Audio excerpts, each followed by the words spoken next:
जीवन बगिया ऐसी उलझी, फूलोगे कम कांटे ज्यादा, सिमटा जीवन डूबी सांसें। आना है तो अब भी आ जा।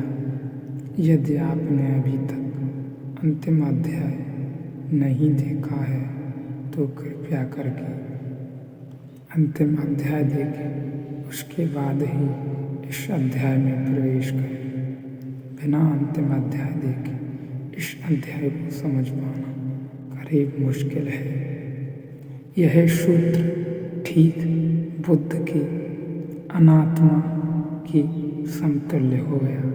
बुद्ध कहते थे आत्मा नहीं है, अनात्मा है।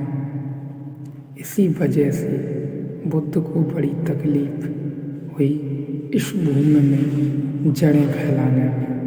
बुद्ध का विचार लोगों की गहरे तक नहीं पहुंच सका, क्योंकि लोग को बुद्ध ने जरा भी नहीं उकसाया।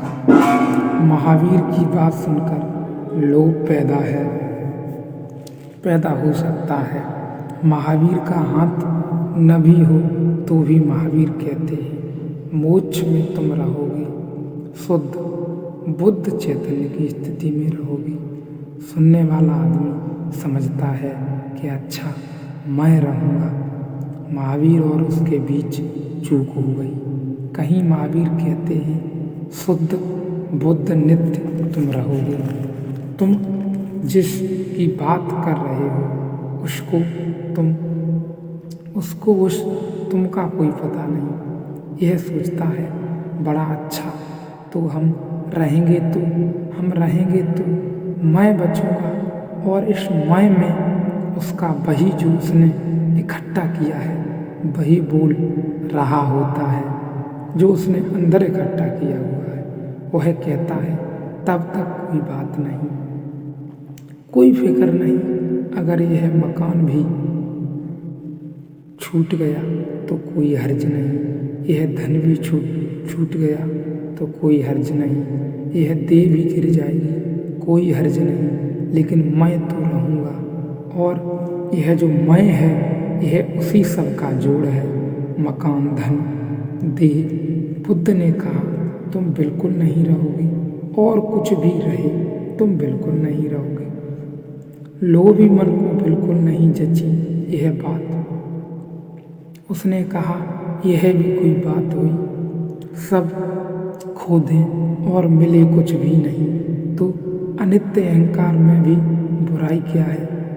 तुम कहते हो यह सुख क्षणभंगुर है, और हम पूछते हैं अगर कोई शाश्वत सुख हो तो हम दाव भी लगाएं, लेकिन तुम कहते हो कोई शाश्वत सुख भी नहीं, तो फिर यह क्षणभंगुर ही भोग लें। हम पूछते हैं यह अहंकार बुरा है, माना दुख होगा, इससे पीड़ा पाई, यह भी माना, लेकिन इसे छोड़ दें तो मिलेगा क्या। अगर इससे कुछ बड़ा मिलता हो तो हमारा सौदागर मन राजी हो जाए। हम कहें तो चले, ठीक है, इन्वेस्टमेंट थोड़ा नहीं थोड़ा छोड़ते हैं, ज़्यादा पाते हैं। क्षणभंगुर छोड़ते हैं, अनंत मिल जाता है। बूंद खोती है, सागर हाथ आ जाता है, तो हर्ज गया, बुरा क्या। लोभ कहता है लोभ का गणित सीधा है, दाव लगाया जा सकता है, लेकिन बुद्ध कहते हैं नहीं, अनात्मा आत्मा है ही नहीं। अनंतता तुम्हारे भीतर आत्मा बगैर है ही नहीं। तुम सिर्फ अहंकार हो, और अहंकार का दुख है। इसीलिए अहंकार को छोड़ दो और मुझसे मत पूछो कि क्या मिलेगा, कुछ भी नहीं मिलेगा। आदमी सोचता है तो जो है उसको जोर से पकड़े रहो, लेकिन बुद्ध को समझा नहीं जा सका, क्योंकि बुद्ध ने हमारे लोभ की भाषा नहीं बोली। इस पृथ्वी पर बुद्ध अकेले व्यक्ति हैं जिन्होंने आदमी के लोभ की भाषा नहीं बोली। यह ऋषि भी वह कह रहा है, यह कह रहा है नित्य अहंकार भी नहीं हूँ मैं अपने को कह सकूँ मैं भी नहीं हूँ, मैं यह सीधा इनकार ही इनकार है। मैं यह भी कह सकूँ कि मैं हूँ, यह भी सीधा इनकार है। 10 इंद्रियां नहीं हूँ लेकिन आपको पता है, यह शब्द में पता नहीं चलता कि 10 इंद्रियां नहीं हूँ। इसका क्या मतलब होता है? आपके पास एक आध ऐसा अनुभव है जो इंद्रियों के अलावा हो। आपने जो भी जाना है इन 10 इंद्रियों से जाना है। जरा सोचें कि मैं 10 इंद्रियां नहीं हूँ। इसका मतलब कि सब आपके अनुभव गए, कोरी मुट्ठी रह जाएगी, हाथ में कुछ न बचेगा। जो प्रेम जाना है, वो है जो सम्मान जाना है, वो है जो फूल देखे, सौंदर्य जाना, वो है आँख से देखा, कान से सुना, संगीत, वो है सुगंधें सब खो जाएंगी, यह स्पर्श सब खो जाएगा। आपके पास बचेगा कुछ? जब ऋषि कहता है मैं इंद्रियां नहीं हूँ, तो इसका अर्थ है कि 10 इंद्रियों ने जो संग्रहित किया है, इकट्ठा किया है, वो है मैं नहीं हूँ। तो हम तो एकदम दीन दरिद्र हो जाएंगे, भिक्षा का पात्र ही रह जाएंगे। पात्र में कुछ भी नहीं बचेगा ही नहीं, क्योंकि सब कुछ 10 इंद्रियों ने डाला है बाहर से ही। जैसा कि गंगा अगर कहे कि जो नदियाँ मुझ में आकर मिली हैं वह मैं नहीं हूँ, जो जिस मुसीबत में पड़ जाएगी उसी मुसीबत में हम पड़ जाएंगे, क्योंकि गंगा है क्या और जोड़ झरनों का, नालों का, नदियों का। अगर गंगा कह दे कि जितनी नदियाँ मुझ में गिरी हैं वे मैं नहीं हूँ, जो भी पानी मुझ में गिरा है वह मैं नहीं हूँ, तो गंगा बचेगी कुछ?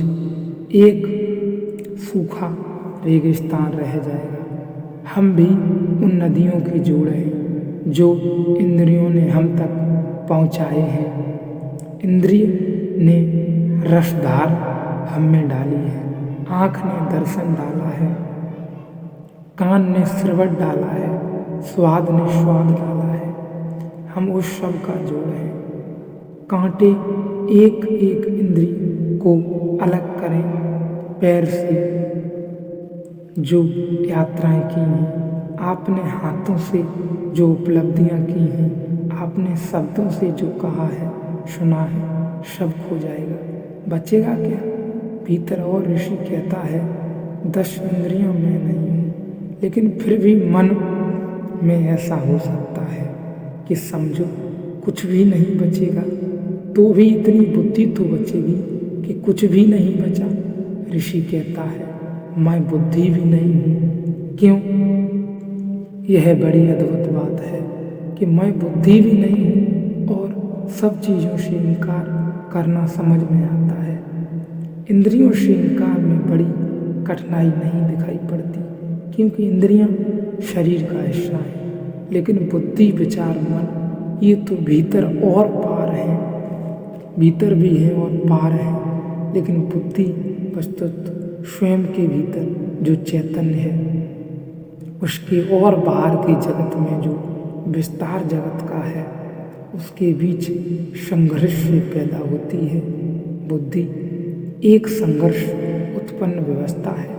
इसलिए यदि आपने जीवन में चुनौती न हो आपके जीवन में, तो बुद्धि पैदा नहीं होगी। इसलिए धनपतियों के बेटे बुद्धिहीन रह जाते हैं, अकारण नहीं, कारण सहित, क्योंकि चुनौती कम होती है। तो बुद्धि को जगने का, प्रकट होने का, बनने का कोई मौका ही नहीं मिलता। ऐसा समझें कि आपको जो भी ज़रूरत हो वह तत्काल मिल जाए। समझ लें कि किसी दिन कल्प वृक्ष हम पृथ्वी पर पैदा कर लें, और हम कोशिश में लगे हैं। अभी कल्प वृक्ष पृथ्वी के नीचे बैठे आदमी के पास क्या कोई बुद्धि होगी? जो चाहिए वह चाहते ही मिल जाता है। संघर्ष नहीं, चुनौती नहीं। तो बुद्धि तो ऐसी चीज़ है जैसे तलवार पर धार रखते हैं हम, वह जो धार पैदा होती है तलवार पर, वह धार रगड़ से पैदा होती है, घर्षण से पैदा होती है। घर्षण से तलवार पर घर्षण ही नहीं हुआ कभी, तो तलवार में कहीं धार होने वाली है क्या? यह हमारा यही उद्देश्य है यहाँ, कि यहाँ बुद्धि भी खोने ही लायक है। जो घर्षण और संघर्षण से पैदा हुई, औरों के द्वारा आई, वो कहीं न कहीं विलुप्त ही होगी, उसका भी कोई अस्तित्व नहीं है। इसलिए ऋषि कहता है कि मैं बुद्धि भी नहीं हूँ। सब इंद्रियों के बाद यदि कुछ बच जाए और यह मालूम पड़े बुद्धि से कि कुछ बचा तो है, तो बुद्धि भी नहीं हूँ मैं। ऋषि ने यह भी कहा है कि मैं बुद्धि भी नहीं हूँ, मैं 10 इंद्रियाँ भी नहीं हूँ। देखा, सुना, कहा, स्वाद, यात्राएं की, हाथों से जो भी काम किया, पैरों से यात्राएं की, वो सब की सब हमने इधर उधर से ही की, बाहर से ही की, उनमें हमारा कुछ भी न लगा। इसलिए हम 10 इंद्रियां भी नहीं हैं, हम बुद्धि भी नहीं हैं।